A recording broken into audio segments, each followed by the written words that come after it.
हवस का भूखा दरिंदा इंस्पेक्टर मल्होत्रा लड़कियों को सिर्फ एक टाइम पास समझता था। वह लड़कियों को पहले फंसाता और फिर उन्हें ब्लैकमेल करके फायदा उठाता था। पावर के नशे में वह हैवान बन चुका था। उसे लगता था कि उसका कोई कुछ नहीं बिगाड़ सकता। लेकिन एक दिन रात के करीब 10 बजे थे। शहर के बाहर की सुनसान सड़क जहां हवा भी डर कर गुजरती है, उसी सुनसान सड़क पर एक जवान और खूबसूरत लड़की कोमल धीरे धीरे कदम बढ़ाते हुए सड़क के किनारे किनारे चल रही थी। कोमल इस समय अपनी माँ की दवा लेने के लिए जा रही थी, लेकिन अचानक रास्ते में ही उसकी कार खराब हो गई। सड़क के मोड़ पर पहुंचते ही कोमल की नजर सड़क के किनारे बैठे कुछ पुलिस वालों पर पड़ी। वहां 3 से 4 हवलदार और थानेदार इंस्पेक्टर मल्होत्रा बैठे हुए थे।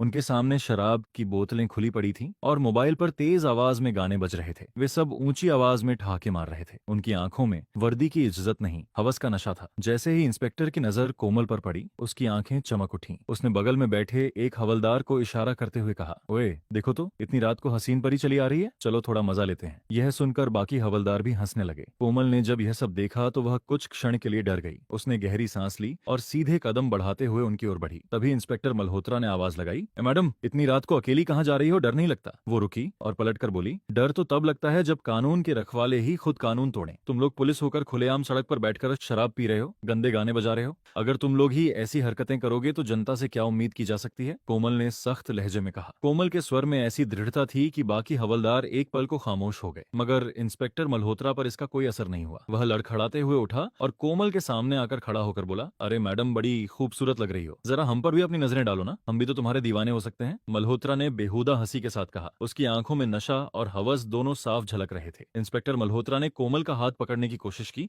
तभी वो झटके से पीछे हटी। उसके चेहरे पर डर नहीं था। कोमल गुस्से में बोली, हाथ लगाकर तो दिखा, उखाड़ दूंगी। इंस्पेक्टर मल्होत्रा मुस्कुराकर बोला, उखाड़ेगी? अकेली है, ये सड़क भी हमारी है और ये एरिया भी हमारा है। वो शराब की बोतल से खेलता है। कोमल ने सख्त आवाज में बोला, देखिए इंस्पेक्टर, मैं आपको इज्जत देती हूँ इसलिए चुप हूँ, लेकिन आप लोग बहुत बड़ी गलती कर रहे हैं। मैं इस पूरे मामले की रिपोर्ट दर्ज करवाऊंगी। यह सुनकर मल्होत्रा ठहाका मारकर हंसा। रिपोर्ट? अरे पूरा थाना मेरा है, मैं ही इस थाने का मालिक हूँ और अगर मैं चाहूँ तो तुम्हें अभी गिरफ्तार करवा सकता हूँ। तुम क्या कर लोगी, समझी ना? इतना कहकर उसने जोर से कोमल का हाथ पकड़ लिया और पास खींचने लगा। ज्यादा जुबान चलाएगी तो अभी जुबान खींच लूंगा। मल्होत्रा गुर्राया। कोमल के पैरों तले जमीन खिसक गई। उसने सोचा भी नहीं था कि एक थाने का इंस्पेक्टर इतना गिर सकता है। और तभी कोमल ने इंस्पेक्टर मल्होत्रा के गाल पर इतना तेज थप्पड़ लगाया कि बाकी सब हवलदार डरकर सहम गए। मल्होत्रा लड़खड़ाया। उसके चेहरे पर गुस्सा था और कोमल की आंखों में शेरनी की आग। इंस्पेक्टर मल्होत्रा बोतल उठाता है और कोमल के सिर पर फेंक देता है। बोतल टूट गई और कोमल के सिर से खून निकलने लगा। कांच टूटता है। लड़की दर्द से कांपने लगी, पर वह गिरी नहीं। कोमल ने धीमे से कहा, अब तू नहीं बचेगा, कहकर वो पीछे हटती है। अंधेरे में गुम हो गई। बाकी सब हवलदार डर के मारे चुप थे। कहीं दूर से सायरन की हल्की आवाज आई, पर कौन आया है कोई नहीं जानता था। कोमल कोई आम लड़की नहीं थी, बल्कि एक एलपीएस ऑफिसर थी। पर यह बात इंस्पेक्टर मल्होत्रा को अभी तक नहीं पता थी। अगले एपिसोड में देखेंगे कि आईपीएस कोमल इंस्पेक्टर मल्होत्रा के साथ क्या करेगी। अगला एपिसोड देखने के लिए कमेंट्स बॉक्स में नेक्स्ट एपिसोड लिखो और वीडियो को 1 मिलियन लाइक्स तक पहुंचाए, तभी एपिसोड 2 आएगा। इंस्पेक्टर मल्होत्रा जैसे दरिंदों को सजा मिले, इसके लिए वीडियो को शेयर करो।